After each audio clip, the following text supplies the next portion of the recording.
Of the ICE agents, a couple of them got out of the car, approached her car, and that's when she was trying to leave and she backed up. There was an agent, he says, on the left kind of corner of her car, but near her window.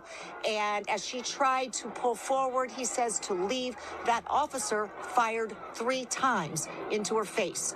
Now, when I asked him, was his hand in the window or outside the window? Was his hand actually inside the vehicle when he fired, when she tried to pull away? He said he wasn't sure. It was very close to the window. It could have been in, could have been out. He wasn't sure. But as you've seen in past cases of officer-involved shootings, we've seen that hand in the window become an issue on whether it was a justified shooting or not. A lot of folks around here say it wasn't justified. She wasn't a threat. She wasn't trying to run anybody over. But it's really unclear. I think that's probably going to end up being a crucial point in this. Was his hand inside the window as she was driving off? Was he fearing? And started driving around, and the person who was by the driver's side originally, not the man who pulled on the door, but who was originally there, shot through the driver's side window 3 times, and the car drove down the street a little bit more and then swerved into a car and then ultimately a telephone pole. Okay. I think that's really all, because I'm not trying to get you to comment on that. You just saw this. Did you see an ambulance come? Did you? An ambulance came a few minutes later. There was some delay getting the ambulance to the vehicle because of the number of ICE vehicles in the street, and sort of they slowly moved their SUVs and trucks out of the way. Somebody wearing a camo and a vest that just said police, I think they're ICE, but no identification. Grabbed an orange sort of OtterBox style case and ran up to the vehicle, and they pulled the person out and onto the boulevard before the ambulance got there.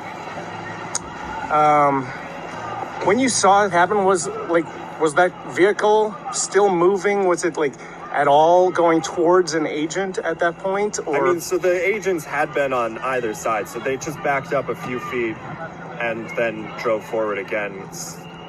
Somebody else said that the vehicle had been stuck in the snow a little bit. So they weren't driving at a person with any intention of hitting them.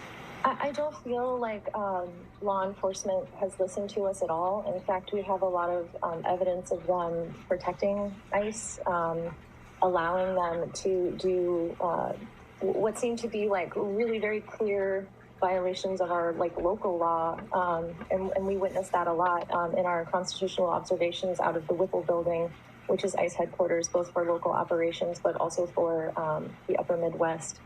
Regionally, and we see just day in and day out more and more illegal ICE activity, and I want to also be really clear, some people are not comfortable talking with or sharing information with law enforcement because of the fact that there's no trust between community and law enforcement for the most part, and certainly no trust whatsoever between community members who are being targeted in law enforcement.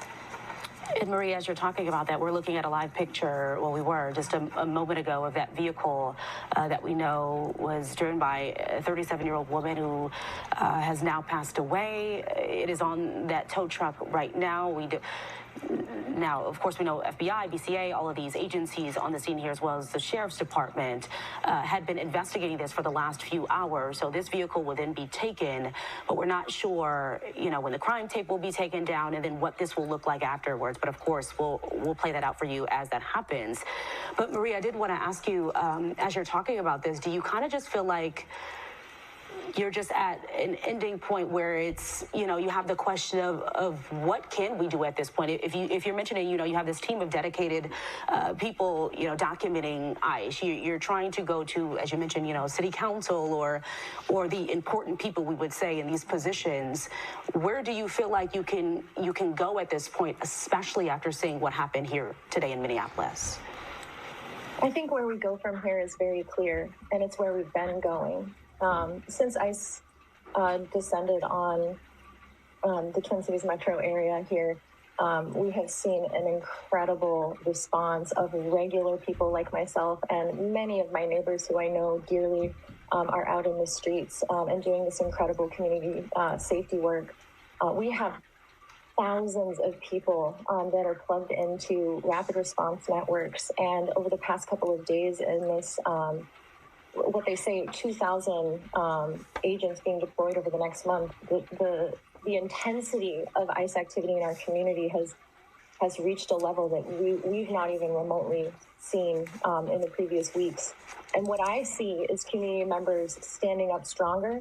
The people that I work with, we say, you know, as scary as everything is that ICE is doing, and as scary as it is that our local elected officials, for the most part, and certainly our state and local police departments are doing nothing to stop it. As scary as that is, we are all feeling incredibly motivated and brave together to continue our work and to continue to grow our rapid response network so we can keep eyes on ICE. It's so important. And quite frankly, I'm a big believer in we need to get ICE out of our community. ICE should, in my mind, not exist. It has not been around for very long as a institution, and we did just fine without them, and we'll do just fine without them again once they no longer exist.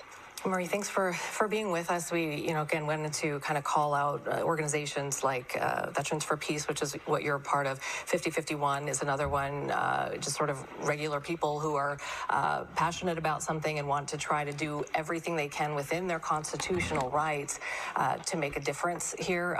Immigration Defense Network is another one, and I know they're doing sessions currently right now in about 5 different cities around the state on teaching people how to be constitutional observers to keep people safe and prevent something like this from happening. Administration said a couple months ago that social media posts will be used to determine the moral character of a lot of immigrants and in vulnerable communities that can be easily targeted, and that's a flagrant violation of the Constitution, as we all know.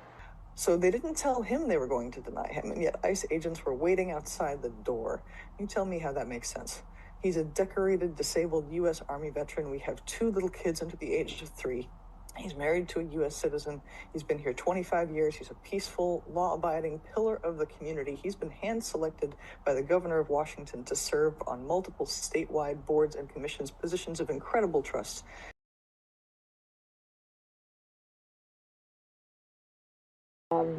The situation with the detention center and the growing funding, arming, and expansion of this militarized enforcer agency. Great. Thank you so much, Halima. And I'd like to just, highlight for us all that something Halima said about ICE, this agency, this secret police force that is kidnapping people off the streets, making them disappear. This secret police has been expanded and funded every administration, regardless of what team they play for. Every Democratic and Republican Congress has voted to give these people more money, more equipment, more authority. These people, there are no laws to hold these people accountable as there are regular police forces.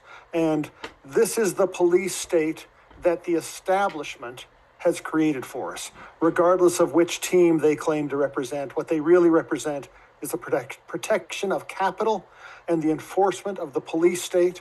And it highlights for me why this system is unredeemable.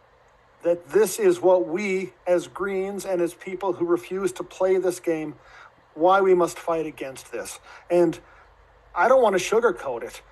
All of us are going to be at risk, and we have to be willing to accept that risk. If you don't accept the risk and accept the danger and accept that we have things to lose and are willing to lose those to fight for what's right, then we are complicit. We are suddenly going to wash our hands of it because we are not in danger yet. But when rights are taken from one group, they can be taken from every group.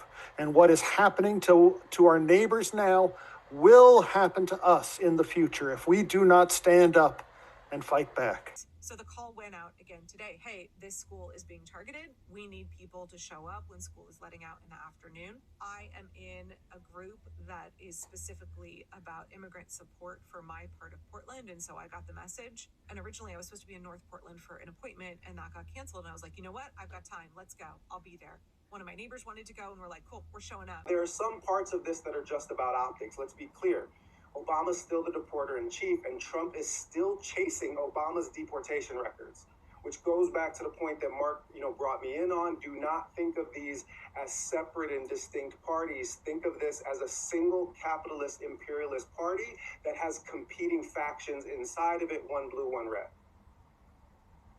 But if you were to make a Venn diagram of the donor base of those two parties, you would be staring at a single circle with AIPAC in the middle of it, with Raytheon, Lockheed Martin, Boeing, General Dynamics, Northrop Grumman, with the war machine and the imperial machine right at the heart of the funding structure for both of those parties. It's just that the optics and the theatrics of power with respect to immigrant communities differs between Team Blue and Team Red.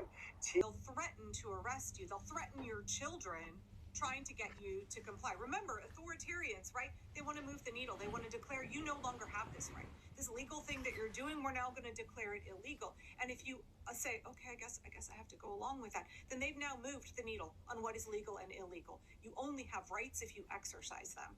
This is why I think that we all underestimate the importance of showing solidarity with immigrants who are being targeted, making it very clear that we are not in support of what the regime is doing and that we stand with our immigrant neighbors, we stand with our immigrant children. That very public physical display in and of itself, very powerful.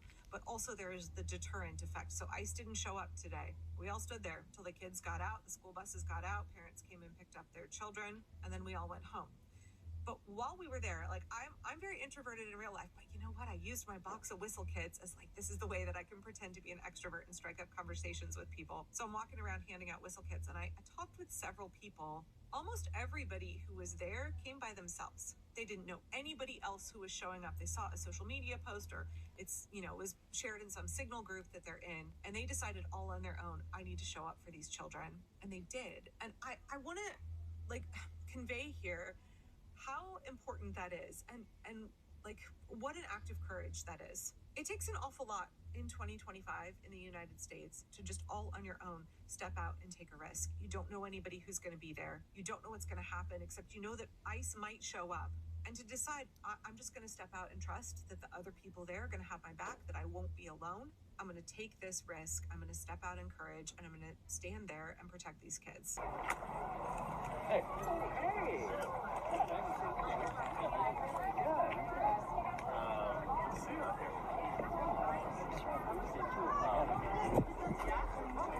Quit your job! Quit your job! Quit your job! Quit your job! We have to this point proven incapable of actually beating back the rise.